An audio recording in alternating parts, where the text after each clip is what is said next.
Hei vaan rakkaat ystävät ja tervetuloa Keskiympyrän jouluspesiaalin pariin. Näin se alkaa pikkuhiljaa olla vuosi taputeltu ja on aika siirtyä pienelle joulutauolle.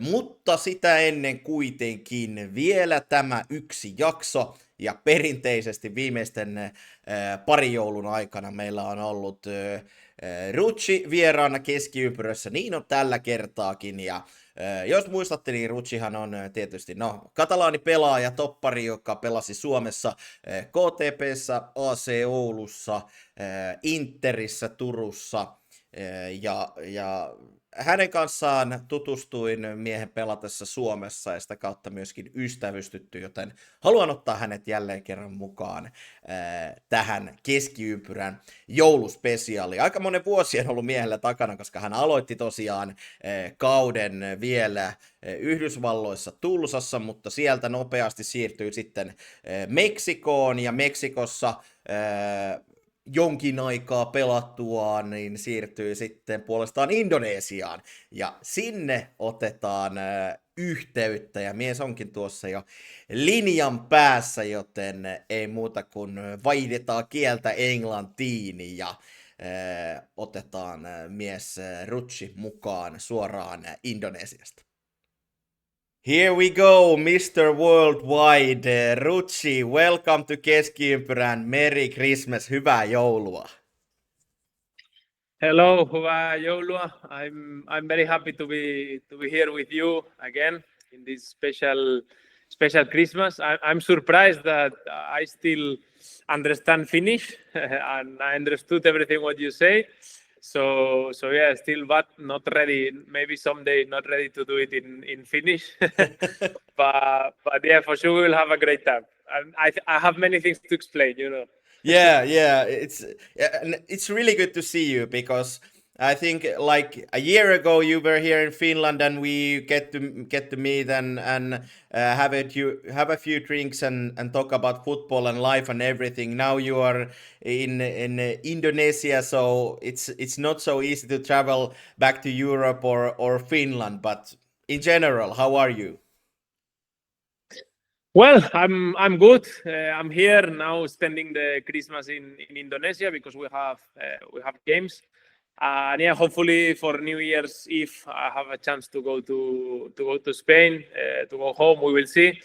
But yeah, I came here to live this experience, to play in the Indonesian league. It was one of my dreams, to be honest. I always wanted to play in Asia, and in Indonesia was one of the countries I really always look to have a chance to play there. And yeah, kind of living a dream here.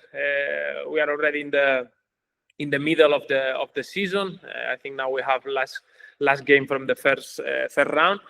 And yeah, before that I had some experiences, you know, and I don't know. I should be right now. I should be in the United States because I had 1 year more contract. Last time we spoke, I had 1 year more contract. But you know, this is football life. Some things happen later. If you want, we can talk about it. And suddenly went to Mexico, and now I'm in Indonesia. That's a place I always wanted to play, especially when I'm a bit older, you know. Here I am enjoying football and life. Yeah, and like you said, when we spoke last time a year ago, I think you were in Spain or in Catalonia, but you were going back to Tulsa, and you went there, but it didn't last long that time. So what can you say about that? What happened? Football happened, right? Exactly. Because if I look back, I think when I started the year, 2024, I started the year in the US, you know, and then stayed in Mexico, and now stayed in Indonesia. So many things happened in just 1 year, and I was supposed to be in the United States, and that's why I in January I had to go there. I had to go to Tulsa because it was a new season. Well, when I got there, suddenly the coach changed, and the president also left the club, you know. And then for me, had 1+1, no, this typical option that they put you in the contract. So I think I played quite well. So they wanted to update my contract, and I had 1 year more. But after that, it happens that it came a new sports director, a new coach, and they wanted to bring in their own players, no. So then I had to take a decision. They told me that if I wanted, I could stay, but that I was a player from the last president, from the last coach. So they wanted to change a bit the way they were playing. You know also what kind of player I am. I'm a bit more special for some kind of football, and they wanted to change everything, no. So then I had to take a decision, and yeah, I told them like my idea will be to leave, but of course I have contract here.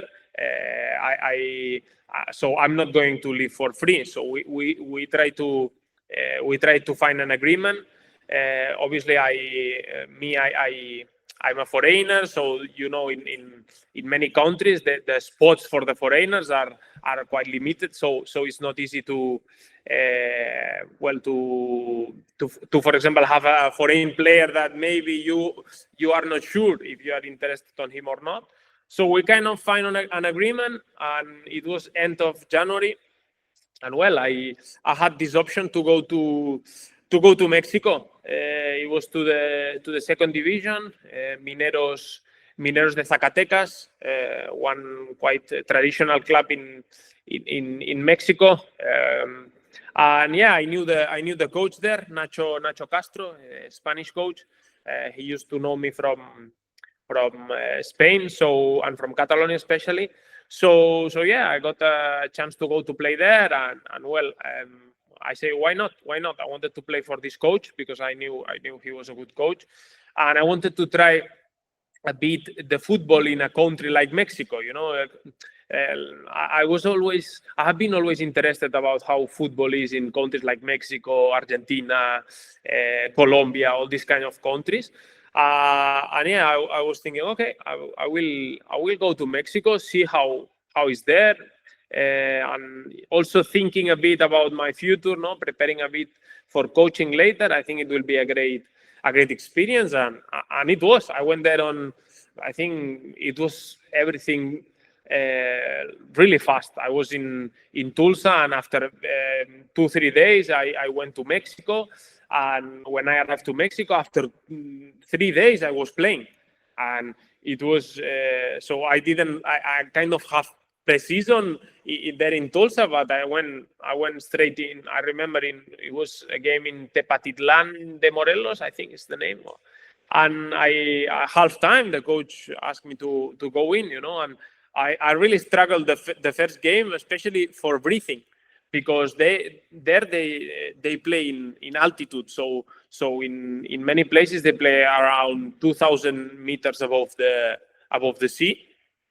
And yeah, it wasn't easy at the start, but well, then I started to play, enjoy there. I play with very, very, very good players. And yeah, football, you realize in Mexico, football is much bigger, for example, than in the United States.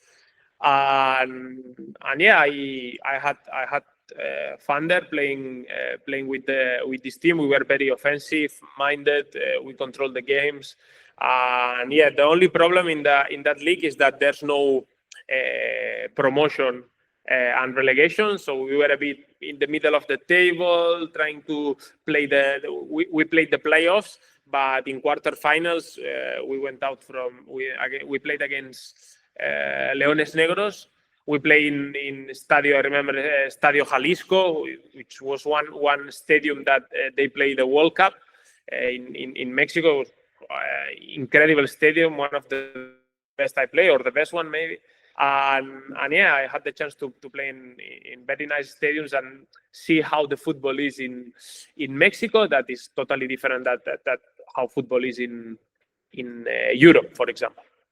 Yeah, and I have the picture. I have to admit that I don't know about Mexican football that much, but the picture is that the people, the crowd, the fans they are really fanatic about football. Yes, they are. You could see after the games how emotional they were. If we lost games, they will let you know. And for me, it was a big change because I was in United States, and in United States is the opposite. Like people are much they for them, football, soccer there is just a show, and they go with. You can see families in the stands just enjoying the game. There's no pressure. If you don't win games, there's no problem. You don't have also promotion and relegation, but in Mexico neither. But the thing is that people there, they just pretend to enjoy the game, have fun.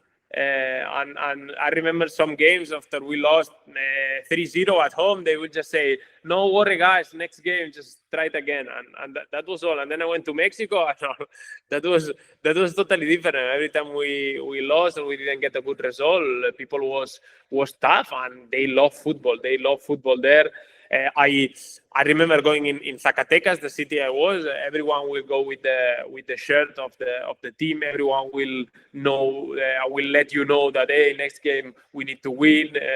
So it was a step forward in this sense, to feel more this competition, this pressure, this. You realize when you are in Mexico that there you are a professional football player that everyone expects you to win, everyone expects you to perform, and if not, they will let you know. And yeah, it was a nice experience in many ways. It was also a bit, especially in the way that because I left so fast from the United States. When I got there, I didn't know that Zacatecas was the second most dangerous city in Mexico. Yeah. And I actually, usually I check a lot, where I'm going. I try to check like everything, the city, the team, the coach, the players. But that time, it was not like that. It was like, hey, I need to finish here in Tulsa, and I just need to find a club, because right now I remember it was 30th of January. So I don't have so many chances. I just have 1 day or 2 days. Because if they could tell me earlier, I could find options. But that time, and Mexico was that only option I had. And actually, this team in Mexico, first they told me that they wanted to sign me for the next season. So the plan was not to sign me, but they didn't start well the season. And I think from the first 3-4 games, they just won one, and they were not doing good. They had some injuries. And then so we spoke, and they say, okay, maybe we can sign you now, and if you can agree to terminate your contract in Tulsa, you can come there. So I went there, but I didn't have even time to check how is the city, how is football in Mexico. I couldn't check much. And when I got there, wow, then you just you check the news, you open the TV, and well, it's Zacatecas is in the center of Mexico, in the middle. So that, who controls the middle, this is like chess, who controls the middle controls a bit all the narco traffic. And well, I could see in the news like all the time, like some problems in shooting, or I don't know, these kind of things every day in the news. So I had to turn off the TV, not listen to news, try to for me, I didn't have so much problems. Obviously, everyone will tell you that if you are not involved in this kind of world, nothing should happen. They are not just going to kill you just because you are around. It's not like this. And people think like when you go to Mexico, it's very, very unsafe and it's very dangerous, and it's not really like that. But obviously, I had some moments, especially one that it was a bit tough, and that's one of the reasons. Later, when we finished the tournament, I decided to go. Yeah. Do you want to talk about it, or do you want to tell what happened? What was the thing that made you leave?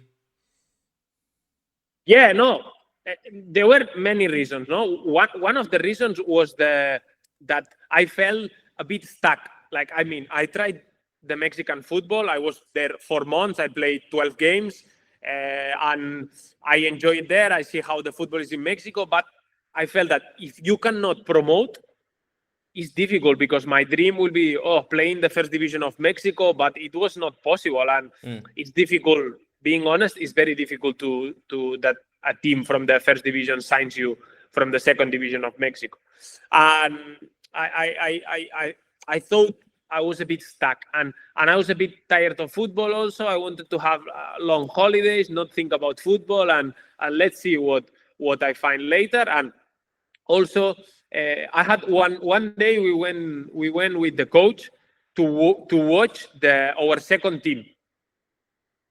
Okay, and me, I was joking, because I was telling him, hey, I'm not gonna come because it's 1 hour far and it's dangerous to go out from here 1 hour. It's going to be night, because it was night already. And I was telling him, no, for me it's maybe too dangerous. He told me, no, just let's go. It's not gonna be any problem. And well, when we were coming back from the game, we had some problem with the car.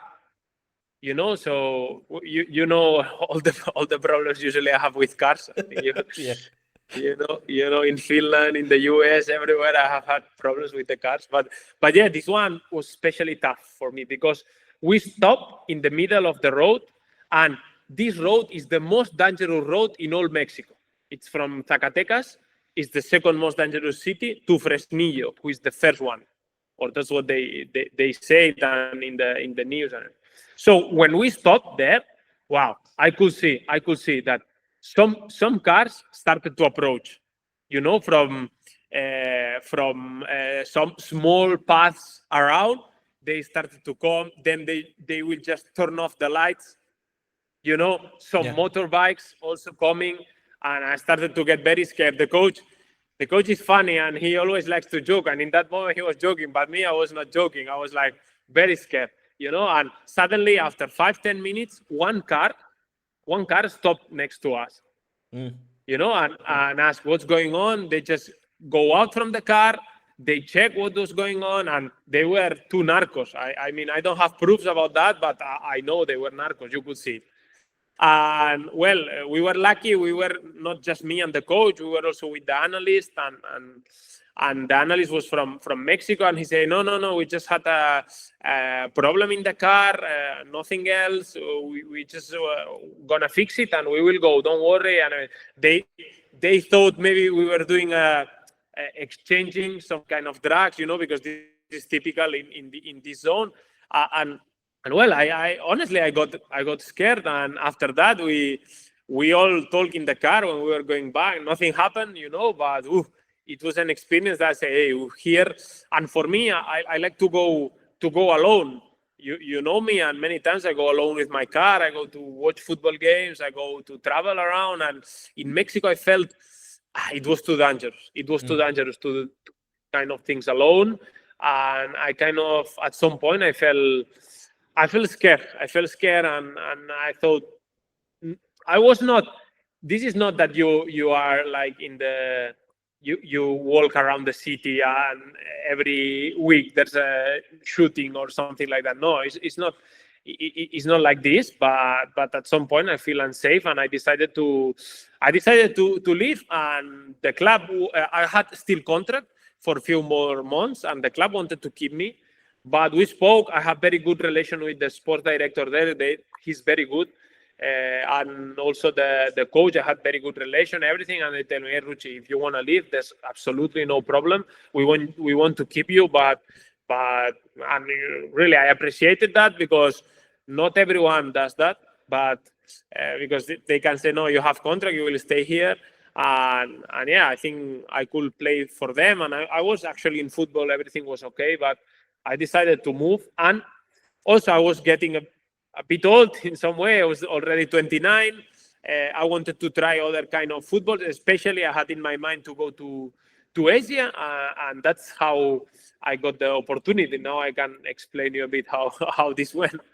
Yeah. Like you said, you felt a little bit tired also about football, and you wanted to have some kind of break.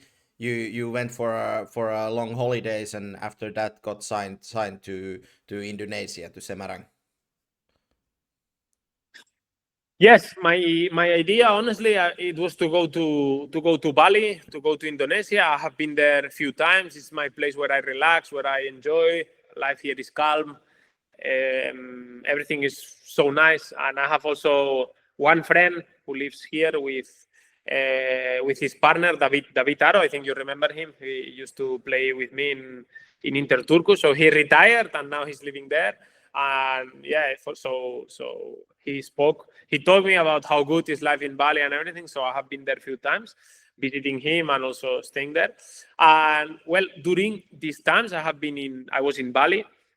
When I was in Finland, one agent from Indonesia texted me in Instagram, and usually I try to, when some agent or anyone speaks with me in Instagram, I try to reply, and you never know who can give you an opportunity, and well, with this guy who is now my agent, we started to speak when I was in Finland. He told me, hey, maybe someday I can find you an opportunity in Indonesia, but here there's a lot of things that, well, I would like to put you in a great team. So if I don't find a great team for you, it's better we wait until we find a good opportunity, because here you can have problems with corruption, with salaries or things like that. So it's better I find you a good team and you come here. And well, one of the times I was in Bali, we had a meeting and it went very well. And we said, okay, now I was playing in the United States, but maybe in the future I can have a chance there. And we keep in contact. I wait for my opportunity. I trusted him. And when I finished Mexico, actually, after 3-4 days, I just got there into Bali. I was in holidays. I didn't want to hear nothing about football, but he texted me and he said, hey, I have this opportunity for you. And I'm like, wow. It was a great opportunity. It was one team who last season they were 6th in the table, so one of the top teams in the league. It was a great conditions. One first division, living in Semarang, who is a big city in Indonesia. One of the bigger ones is 2 million. But he told me, but they want to see you. They want to see you because now, we come from holidays, that they want to see you, that you are fit. So it was kind of a trial. Yeah. And they wanted me to play a tournament in Jakarta against teams from Malaysia and from Indonesia. It was a friendly tournament. But they wanted me to play this tournament. And me, actually, I have never been in a trial. It was my first time. I mean, I obviously respect people who goes to trials, but for me, it was my first time. And I thought, why not? It's the opportunity I like. It's a good contract. I always wanted to play in Asia, and why not give it a try? And it went well. I was fit because I was coming from Mexico, so I just finished the league 1 week ago or 2 weeks ago, I don't remember. And I play a good tournament. And they were very happy with me, and they signed me straight away. Just a few days after, they offered me the contract they promised, and they signed me. And for me, it was a dream come true, because it was always. Sometimes I have had options to go to Asia, but not a big league like Indonesia.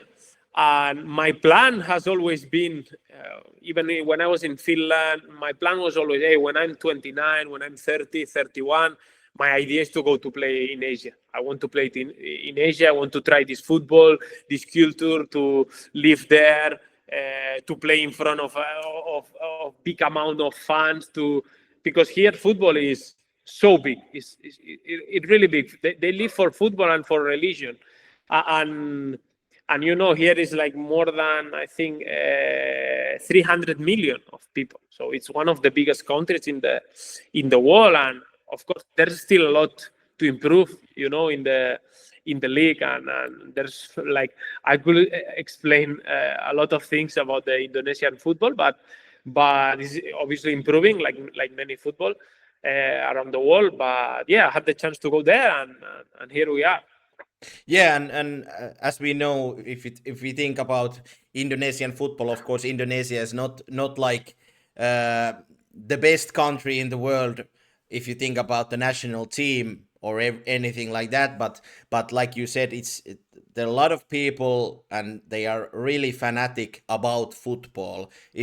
How would you describe or compare it to maybe to Mexico? Because like I understand that it's really the fans are fanatic and people are talking and the press is all over about football and everything. Well, I think if Mexico was already one step forward on that to feel like professional football player in a way that there's a lot of fans following the league, following the team, they know you. All of these things, I think Indonesia is still ahead of, for example, Mexico. It's true that in Mexico I played in the second division and Indonesia in the first, no, but here is crazy how much they love football, the passion they have. It's everything now. In about my club, about PCS Semarang, you realize how big for them it is. When I walk around the city, I go to shopping mall, like everyone knows you. They ask for photos. They ask you all the time that, hey, next game, 3 points. It's everything for them. Social media, so big, everyday news about the team. You have to be careful about anything you say in the press. All these things, it's much different than other countries I have played, honestly. And here you have also stadiums that are completely full, and we have played games. I remember one. The derby of Java, the part we play against Persis Solo, and it was full stadium. I think it was maybe between 15,000 20,000 people. It's something that is in many, even in the top leagues in Europe, is very difficult to find. And they have also, there are teams that our team also puts like 25,000. We have an amazing stadium, one of the best in the league. It's true that now we are having some problems, but between our president and our fans, and then we have less people in the stadium. But in general, as I say, here football is so big, and when we win, we are the best football players, and when we lose, it's incredible because they really they will let you know if you don't play well or this, and you need to be. I come, for example, in Finland. It's totally you don't, obviously it's a much smaller country and you don't have these issues. In the United States, you don't have these issues. But when you go to Mexico, and especially now in Indonesia, it's tough. You need to be strong mentally. People demand you a lot, and nowadays, honestly, it's a bit disappointing, no? That people use all these social media to harass, to when you don't win a game, like they will let you know, and sometimes I think it's unfair for us, because we all try to give our best, we try to win, and I know many players that they struggle, and here you learn how to be very strong mentally, because you make one mistake. Next day you are in the news. Next day people are texting you in Instagram. They are telling you that you were shit last game, and then is when you need to be strong and have confidence in yourself. And obviously it's not easy. And many players can tell you, hey, yes, I can handle this, but I know many that they struggle. And yeah, honestly, for me, it's a bit disappointing, now in 2024, the use of the social media, and you have an example now in Pep Guardiola. He has won a lot of Premier Leagues, he has won everything, and now he lost some games. Of course, he's having a bad time. It's true, his team is not playing well now, but people insulting him, like disrespecting him, or you have the same with the Tottenham coach, and well, if they insult and they disrespect Pep Guardiola, what they are going to do to me? You know what I mean? Yeah. And how would you say that, like the things you told would you still say that you have enjoyed your time in Indonesia? Like you said, you like the atmosphere there, the life there, but also there's that other side that if you don't play well or if you have problems, then the people, they will let you know, especially in on social media. Yeah. Not only in social media, we had times that we were not winning games, and the fans came to the trainings, and they hey, you have to win next 2 games. If you don't win next 2 games, this is going to be tough for you. Things like this. And for me, I'm having a lot of ups and downs. It's the reality of here. We have had like moments of 3-4 games that we didn't win, and it was very tough for all of us. We have been criticized. Suddenly, here it's unstable, the football here. So they don't have. I think there's a lot. They can improve a lot in giving players and coaches think more in the long term. For example, now we are, I think, in the table, we are 13 in the table. We are 18 teams. So all the teams below us, they have changed the coach. So I think five teams. And above us, there are 2 or 3 more teams that they also changed the coach. So we are not even in the middle of the season, and half of the teams have changed the coach. And, when a team is not playing well, always the first ones to look at usually are the foreigners. And it's not easy, because, and also some presidents, they just go out in the press and they say, hey, I'm going to change all the foreigners, and you are playing. And it's very difficult to handle all this situation. And as I say, I'm also learning, because I have experience in football. I have been already playing 10 years, but this is the first time you feel like the pressure, the real pressure, in every game you play, and you need to stay away a bit of social media, or not read so much news. If you start to read news, then you can get crazy here, and you just need to focus in yourself, focus in football, not listen to the press, because one day you are out and next day you are in. So you never know what can happen. But it's true, it's a bit unstable football, so it's something I don't like, if I'm honest. But you need to live with this.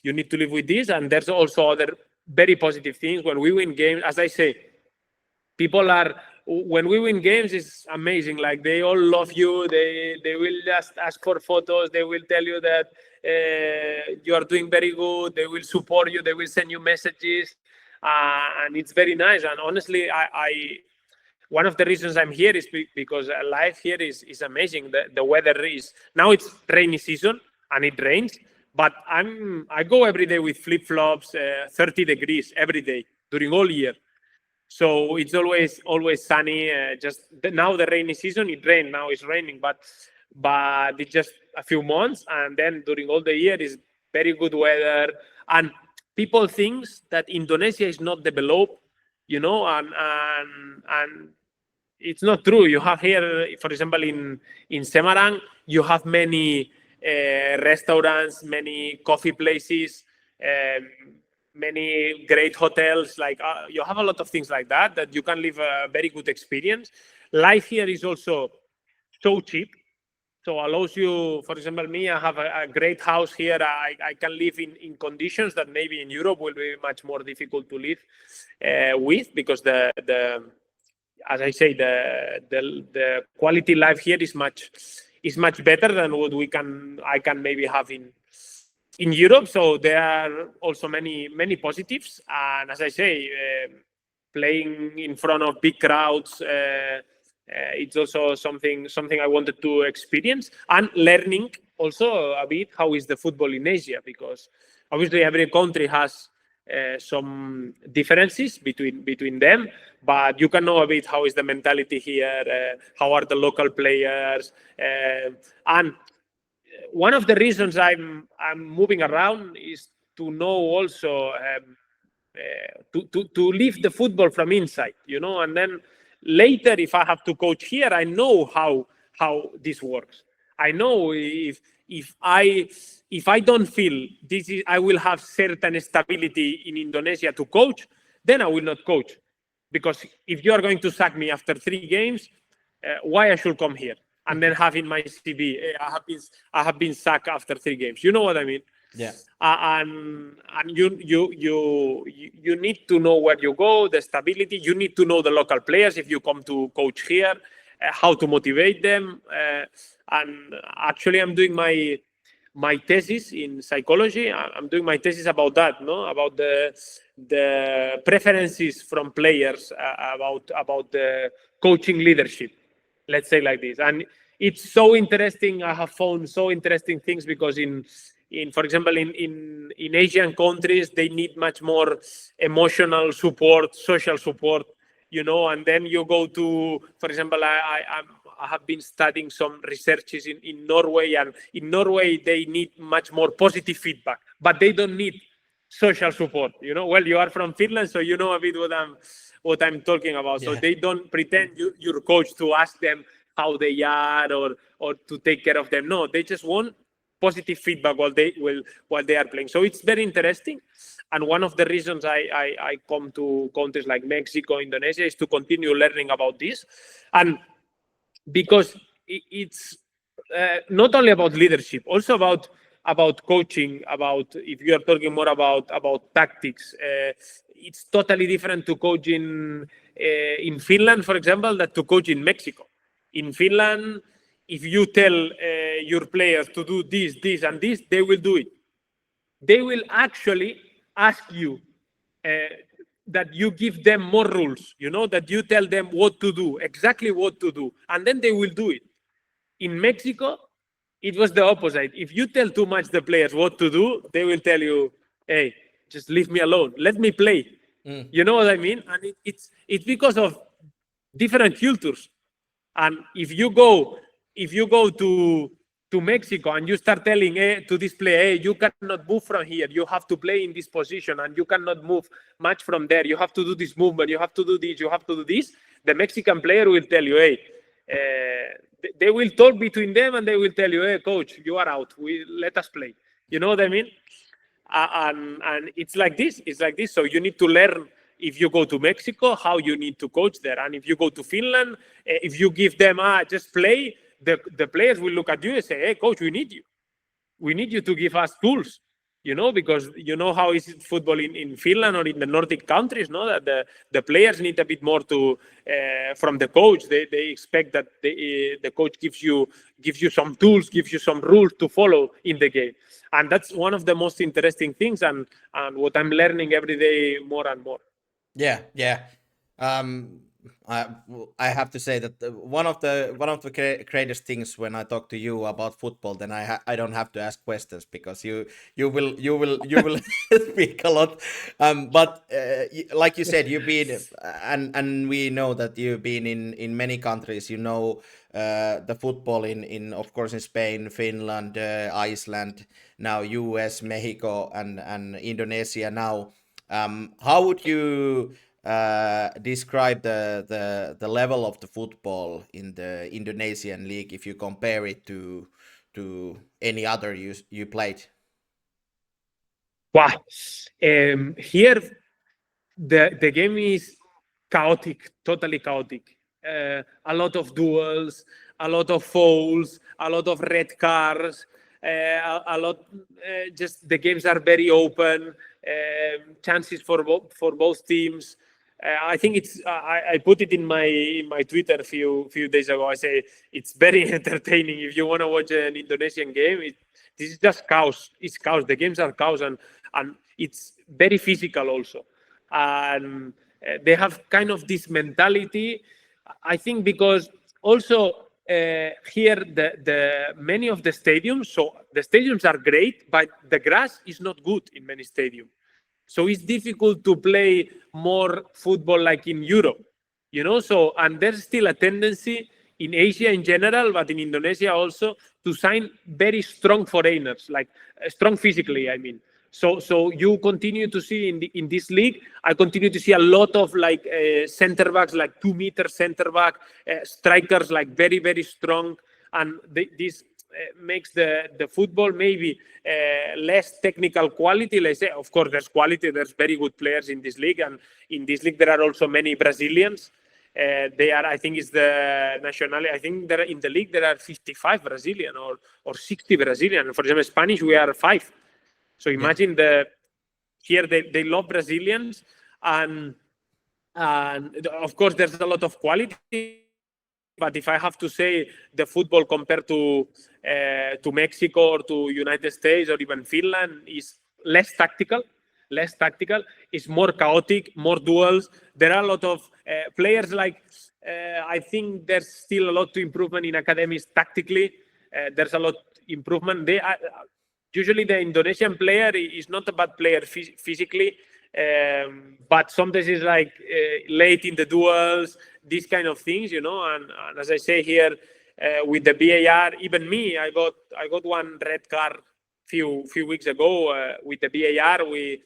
I got 3 games banned because of one tackle, and it's not usually me. I think I got 1 red card in all my career, but it was like the game becomes like that, becomes like very emotional with the fans also. If you are not playing well, they shout, they start to whistle, they let you know, and the game becomes very very chaotic, a lot of duels, and then you get emotional, you know, and there are a lot of fights during the games. It's like in this way it's entertaining, but for me it's still a lot to do tactically.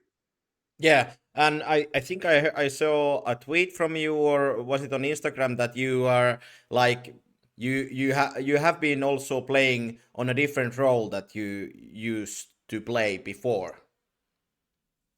Yeah, I 2 years ago I started with a nutritionist from Spain, and I have changed all my diet. I have changed many things, and right now I'm totally different player than what I used to be in Finland. I think I was more a center back that time, and now I'm playing in different positions.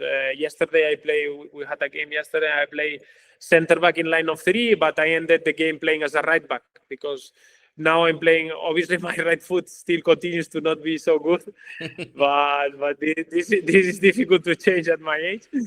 But yeah, I think every year I understand football better. I also feel I can fit more positions, so I play center back, left full back, or right back without any problem. In United States, also I played some games more as a inverted fullback, playing inside as a midfielder, and I think I have developed my game to so that in some way nowadays I feel comfortable playing in different positions. You know, I still have obviously my limitations that I have few, but I have been learning. Now I'm much faster than what I used to be. I'm this kind of players that. For example, 2-3 games ago, the coach asked me. He wanted to. We had problems in right back, and he told me, "Hey, do you want to play right back?" And I said, "Yeah, why not?" It was actually my first time playing right back, and I played. I did good. We won, and now I'm playing there more often. No, so yeah, I got to this point of my career that I'm open to play in different positions, and that's nice. I'm enjoying it. Yeah, that's good to hear, and also what I heard, and also I know a little bit about you. When you're not playing or you're not practicing, you have been keeping yourself busy, and I'm not sure if I'm allowed to say this. Is it public already? But I will say it. You're publishing a book, right? Yes, it's not public, so we make it public now. Okay. but but it's okay, no problem. I think the book will be out. It doesn't depend on me now. It depends on the publisher. I already did the book. I already wrote everything. So, but now I'm just waiting for them to publish it. But I think it will be ready in 1 month, something like this. And yeah, during last year, year and a half, I would say. I had some ideas. I watch football every day, you know, and I had some ideas. I wanted to write it down, you know, that the book is about football tactics. And I have watched a lot of games from the top teams in Premier League, Serie A, La Liga. So I try to find interesting ideas and put it in the book if it can help to coaches and anyone who is interested in football and to understand a bit why things happen on the field. And yeah, it's I'm so happy because it was also one of my dreams, and I got lucky that one quite famous publisher in Spain was interested in my book. And yeah, it will be out soon, so it will be first in Spanish, unfortunately, but I will translate it later to English for sure. And yeah, maybe can come someday to Finland and give some copies. Yeah, that would be nice. How was the process about writing a book? Was it hard, or was it something that came naturally for you? No, kind of came naturally. You know, I have a lot of thoughts. I have a lot of ideas. I see some ideas from the best teams in my idea of the book. It was to show some aspects of the game that are not usual. You know, so I'm not talking about common things that we see in every game of football. No, it's unusual things, some tricks, some tactics that some of the best coaches in the world use, that they are different from what we are used to see, to watch. No, so then I will watch a football game, and if I see something very interesting, I will write it down, and I will put in the it's 24 chapters, so I kind of explain 24 game situations, you know, obviously with the differences, you know, because to understand football tactics, you need to understand players, you know, and what for one team is working, for another team is not working because the players are different. You know, so we need to. It's important to understand this. But I thought that it's going to be a good idea for me also to have these ideas in my mind for the future, but to show it also to some other coaches. It kept me busy also, and it was one of my dreams to write a book. So it wasn't difficult. I didn't have any pressure on to do it. I had time. I just say, okay, I'm going to do it, and I think it's 120 pages, 150 pages. I don't know how much it will be, but I did it, you know, every week I will write a bit, few pages, and that's how I did it. And also here in Indonesia, I did big part of the book because here the environment is so good. You get inspired by the nature, by the, you know, the good weather, by healthy food, and I don't know. I feel inspired in Indonesia.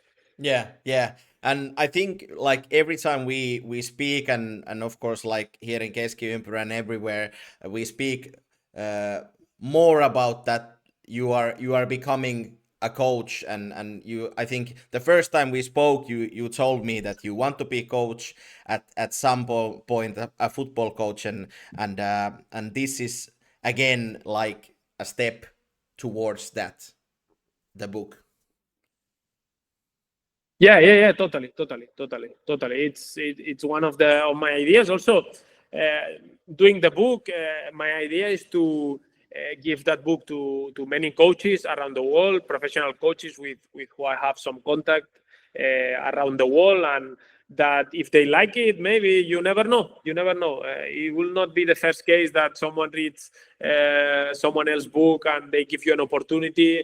And what I think, you need to knock doors. You need to show yourself. That's the reality nowadays, and you can see that in social media. Sometimes if you don't show yourself, if you don't, hey, I'm here, it's difficult maybe to get these opportunities.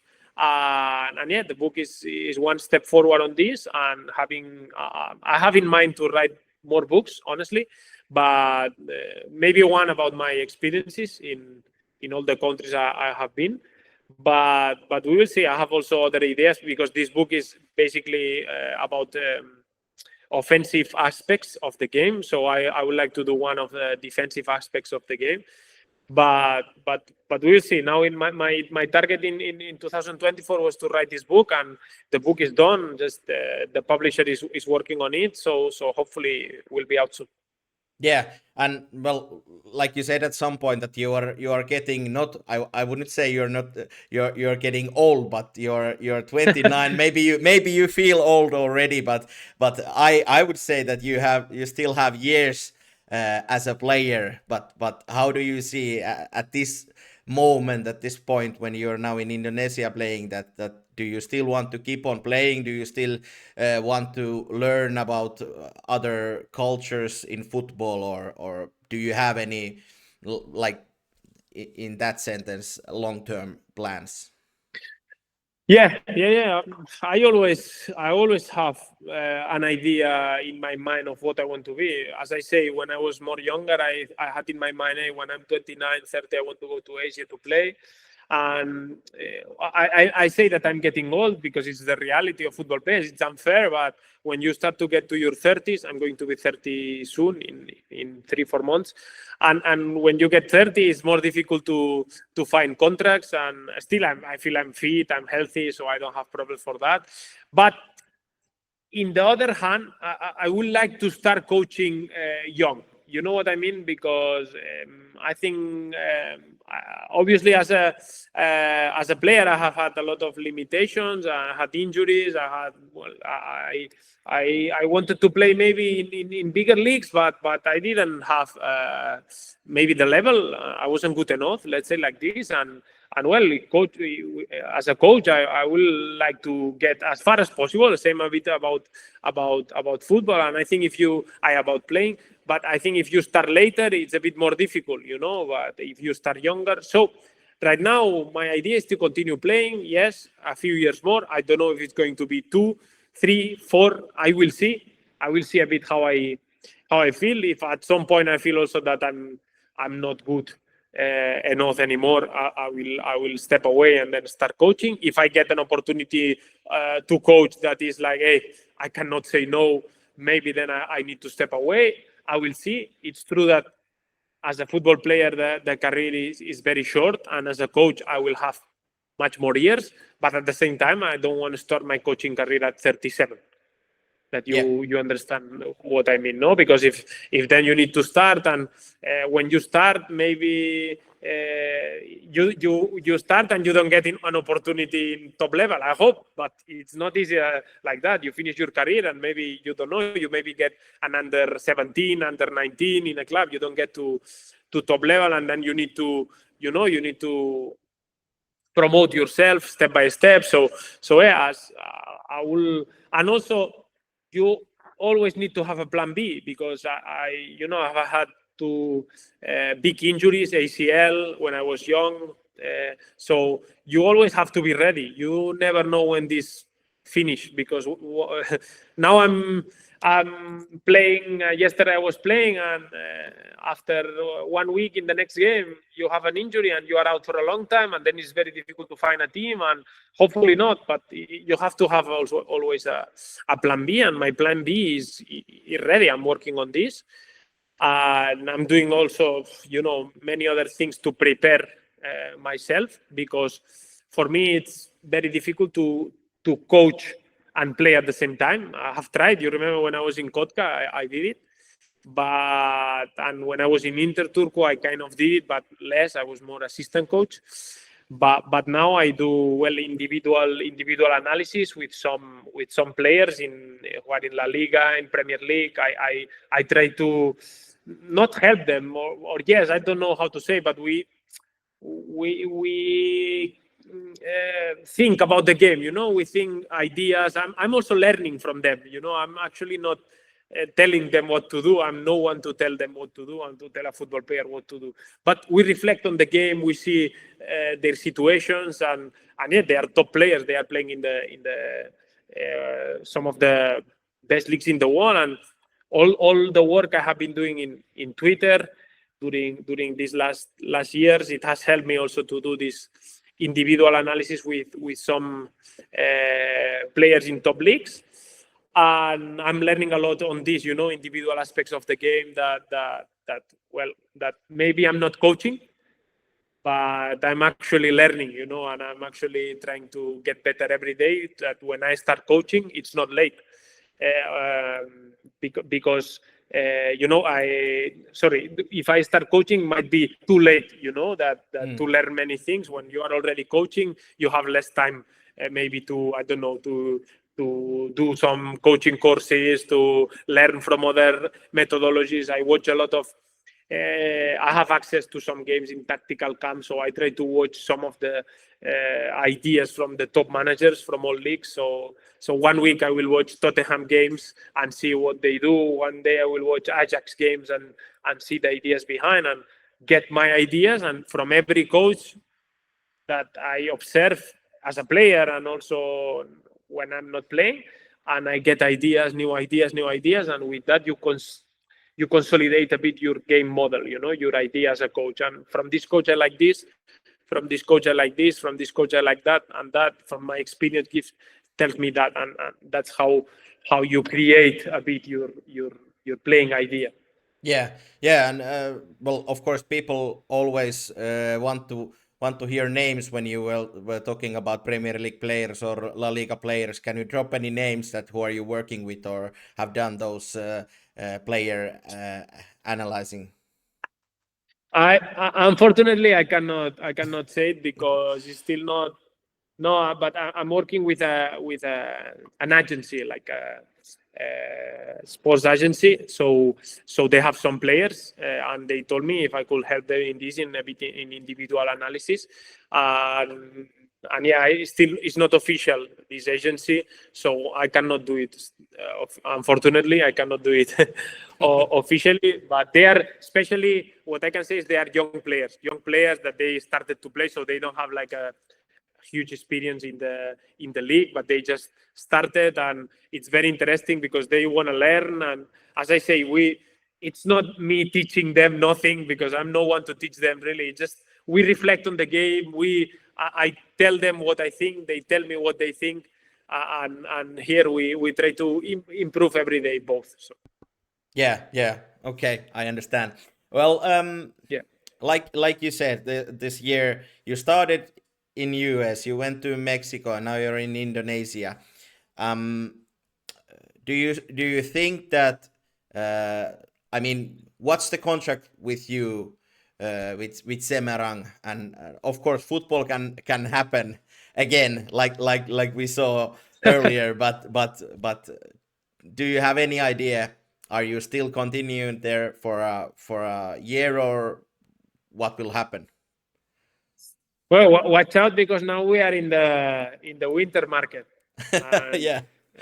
Actually, I should. Well, I have contract here, and I should continue here. But with me, you never know, because I can change the opinion. No, but right now, my idea is to continue here in Semarang. It's true that I have changed sometimes, but usually I have always done one season in every place, because in Mexico I stop in the middle of the season, but in Mexico it's different because they play two different tournaments, so it's not the same. It's not like how I can say, it's like Apertura and Clausura. So they are two different tournaments. So it was the only time but if you remember, in Kotepe, in Oulu, in Interturku, in Tulsa, I always did 1 year, because I feel going out in the middle of the season, I feel a bit bad about this, because if you commit to something, you try to go until the end. I understand if you are not playing. If I wouldn't be playing, then you need to find solutions, or because if maybe it has been 4 or 5 months, you are not playing so much, you are not happy. Okay, I understand. But if I'm playing, the team is not in the best situation. Still, we are out of relegation zone, 7 points, but we should be a bit more up in the table. But so my idea is to continue there and until May. After that, we will see. Right now, my feeling is I will see after the season what happens, what other leagues I can try, or if I continue here in Semarang, or if I continue here in Indonesia. I don't know. I will see. But I have spoke this about you. One place I maybe would like to go back. I don't want to say for sure because you never know in football, and I never know. But to Finland is the country I was more years. I was very happy there. I have so many friends there, and why not to finish my career there? Maybe playing 1 year. I don't know, but and especially if I'm honest, in Kotepe, we spoke about this with you many times. I don't know how the circumstances will be in 1, 2 years, 3 years. I don't know. But we spoke about this a few years ago. I thought, hey, one day I would like to, why not finish my career in Kotepe? Because that, now I have been in already maybe 12 teams. I don't even remember. But what I felt there, I didn't feel the same anywhere. I didn't feel the same anywhere. And it's the reality, and it's the club. I have more friends for sure. I left more friends, and I'm a bit sad that many of my friends, they are already retired. So yeah, Antti, Dave, Matthias Lindfors, all these guys. Unfortunately, they are not. So we cannot repeat the same anymore. That's the shame. But there I was happy, and I realized later. And when you have had experiences in other clubs, in other countries, and you never had the same atmosphere between fans, players, coaches, the same feeling, you think, oh, I was very happy there. And maybe I didn't enjoy it as much as if I would go back now, I will enjoy it much more, because at that time you don't realize, you are just focusing in playing, in winning games, in promoting, and you don't realize that how happy you were. And you think, I can find more teams like this, or I can find more dressing rooms like this. And my reality is, of course, I have been in good dressing rooms, I'm not saying, but that special connection we had there with many guys, and as I say, many of them are my friends, and I keep in contact with many of them, you included, obviously, and with Jordi, with Antti, with Dave, with Thomas Olila, with Lindfors, we speak less, but I was now, when Antti's birthday, I went to Finland, and I meet all of them. So a big part of me is still in Finland, and also a big part of me is in Kotka, no? And I would like to see Kotka to consolidate, to be consolidated in Veikkausliiga, no? Because I think that has been a big an issue, no? That I also forgot Mika, Thomas Aguirre. Now they are coming to my mind, and I would like to see Kotepe staying in Veikkausliiga for a long time. I think that's what we should. Obviously, we cannot expect maybe to win the league. You never know, but it's difficult, no? With having clubs like Hoiko, Cooks, that they are always there. But trying to be a team that is in the middle of the table, not suffering, and not just going down and up every season. So I would love to see that. I think people in Kotepe, they deserve it, and for me it will be so fun to remember a bit everything what we experienced in that 2020, to live it back. And a few years ago, it looked far, but now, as I say, I'm gonna be already 30, and why not? Why not someday? Yeah. I obviously I'm now focused on here, and as I say, probably will finish the season here, and I'm happy here. But in the future, yeah, I look forward for this maybe. Yeah, but that's like a good reminder for everyone in life to enjoy the moment and feel happiness, because you usually, like you said, you just like you notice that you were happy like maybe years after or some period after. So it's a good reminder that you will have to enjoy the moment. Totally, and it's something I not regret, but the experience tells you this, as you say, and I realized when I have been in other teams that it has never been the same, and you expect to be the same, and no, it was that time, and that's all. It will never be the same. Yeah. You know, it's like when I don't know, when Barca won everything with Guardiola these 3 years, they had Messi, Busquets, Xavi, Iniesta, and now Barca we expect to have. Well, I'm not comparing us to these players, just understand me. But it was a moment that with these players, with one coach, with the fans, with everything, playing great football, and it will never be the same. It will never be the same. And people expect to be the same. No, that connection we have between us, we were a family, coaches, that combination between Ossi and Argo and Jordi also there was amazing. Also between fans and players, we were kind of friends between fans and players, and I've never seen something like this, you know, where the fans are friends of the players. You know what I mean? And we were friends, and after the game we will go to, I don't know, Carolina or some place, and we will speak about the game, and we will discuss, and always the team, everywhere we went, there was always someone from Cotepe. I always remember this, because in any other club I have been, this never happened. You know, that you play away and there's always someone from Cotepe. You know, and that was amazing. And at the end, you think what you will remember from football are those memories, that game in Turku, that anti-score. I will always remember, and that was probably the best moment of my career.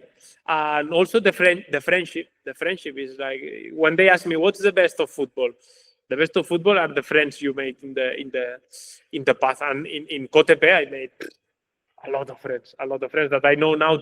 I know if I go now to Kotka, I feel that's my home. I know everyone. And I was there 1 year. Yeah. No, I was there 1 year. It feels like I was there 4 years, and it was there 1 year. And and in Joulu and Turku, it was very nice also. I have very good memories, but like Kotka, nowhere. Yeah. Well, like you said, in 2024, your goal, maybe outside of playing, was to write the book. Do you have anything similar goals for 2025? Well, yes, I also I'm about to do a website about football, especially where coaches can interact between them. I'm going to be posting things, so it's kind of a personal website, but also I'm working with more people to create, yes, like a platform where I will be publishing football videos, ideas, articles, talking about football teams. So a bit of my ideas, same what I did with the book, but I will do it in a website that will be also in English and in Spanish, and it keeps me busy. It was another thing I wanted to do, and I'm working on it. I'm still the platform will be called the Game Changer.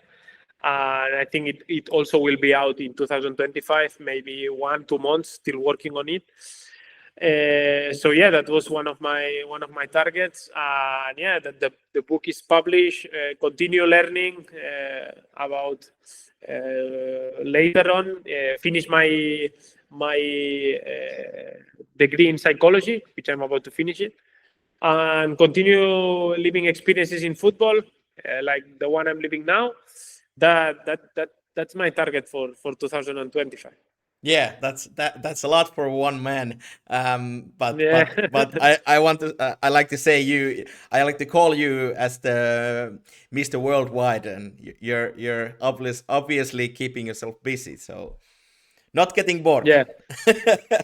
No, but sometimes too much, Sometimes too much. So I'm not a good example, I need to say, because here is like looks everything very beautiful, but sometimes it's like 24 hours working, and sometimes I realize that need to stop.